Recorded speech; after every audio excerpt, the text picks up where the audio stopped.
আপনারা কি জানেন ভারতীয় শিল্পের জনক কিংবদন্তি জামশেদজি টাটা কার পরামর্শে জামশেদপুরে বিশাল শিল্প সাম্রাজ্য গড়ে তুলেছিলেন? সেই প্রায় বিস্তৃত বাঙালি ভূতাত্ত্বিকের নাম হলো প্রমথনাথ বসু, যিনি 1855 সালে উত্তর চব্বিশ পরগনা জেলার গোবরডাঙ্গার একটি ছোট্ট গ্রামে জন্মগ্রহণ করেছিলেন। তৎকালীন সময়ে যখন ভারতীয়রা বিজ্ঞান নিয়ে পড়াশোনা করলে তাদের নিরুৎসাহিত করা হতো, সেই সময়ে তিনি গিলখ্রিস্ট স্কলারশিপ পেয়ে লন্ডনের কেমব্রিজ বিশ্ববিদ্যালয়ে পড়াশোনা করতে যান ও তারপরে লন্ডনের রয়্যাল স্কুল অফ মাইন্সে জীবাশ্মবিদ্যার ওপর প্রশিক্ষণ নেন। এই কেমব্রিজ বিশ্ববিদ্যালয়ে পড়াকালীনই তার সঙ্গে রবি ঠাকুরের বন্ধুত্ব গড়ে ওঠে।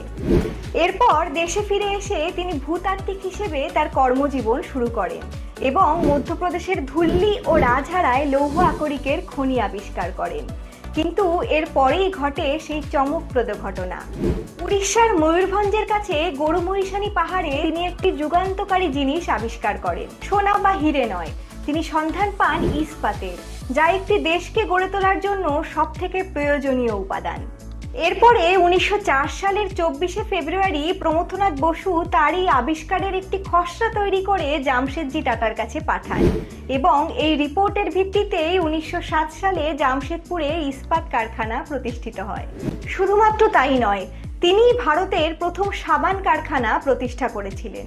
আপনারা জানলে অবাক হবেন, প্রমথনাথ বসুই তৎকালীন মেধাবী ছাত্র ও আজকের স্বনামধন্য বিজ্ঞানী জগদীশচন্দ্র বসুর হয়ে একটি সুপারিশপত্র লিখেছিলেন, যেখানে লেখা ছিল জগদীশচন্দ্র বসুকে যেন প্রেসিডেন্সি কলেজে পদার্থবিদ্যা পড়ানোর অনুমতি দেওয়া হয় এবং জানা যায় এই চিঠিটি তার নিয়োগের ক্ষেত্রে একটি গুরুত্বপূর্ণ ভূমিকা পালন করেছিল।